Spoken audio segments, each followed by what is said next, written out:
વડોદરાના કમલાનગર આજવા ચોકડી પર ભારે ટ્રાફિક જામ સર્જાયો। કલાકોના ટ્રાફિક જામમાં દુલ્હન ફસાઈ હતી। 1.5 કલાક સુધી આજવા ચોકડી પર દુલ્હન ફસાઈ હતી। દુલ્હનના પિતાએ એક અજાણ્યા વાહન ચાલકની મદદ લીધી હતી। ટુ વ્હીલર પર બેસાડીને દુલ્હનને લગ્ન સ્થળ પર લઈ જવામાં આવી હતી। આજવા ચોકડી પર ટ્રાફિક જામથી લોકો ત્રાહિમામ પોકારી ગયા છે।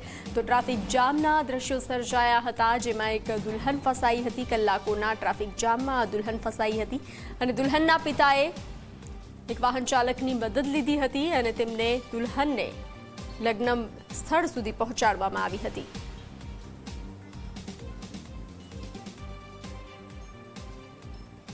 પાર્લરથી રેડી થઈને ઘરે આવી, ઘરેથી પછી જતી હતી હું, કેમ કે ટાઈમ થઈ ગયેલો અને બારાત ઓલમોસ્ટ આવવાની હતી। થોડો ટાઈમ હતો મારી પાસે, તો હું ફોટોશૂટ કરવાનું હતું, તો ફોટોશૂટ તો થયો નહીં કેમ કે ટ્રાફિક એટલો બધો હતો। વન વે હતો કેમ કે એક સાઈડ બધું ખોદી નાખેલું હતું અને જે વન વે હતો ત્યાં 3 બસ ફસાઈ ગઈ હતી, એટલે કોઈ બસને જવાની જગ્યા નહોતી એકચ્યુઅલી, અને એટલે મારી ગાડી બી ત્યાં સ્ટક થઈ ગયેલી।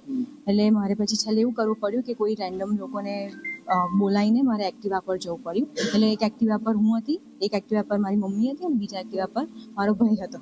એટલે એવી રીતે અમે પાર્ટી પ્લોટ પહોંચ્યા હતા। ટેન્સ સિચ્યુએશન એટલે થોડું સિચ્યુએશન થોડી ટેન્સ હતી કેમ કે બારાત આવી ગઈ હતી અને મારા ફેમિલીમાંથી જ કોઈ રિચ્યુઅલ્સ કરવા ના હોય તો પછી ના સારું, અપમાન જેવું લાગે, અને મુહૂર્ત બી સાચવવાનું હતું। હા।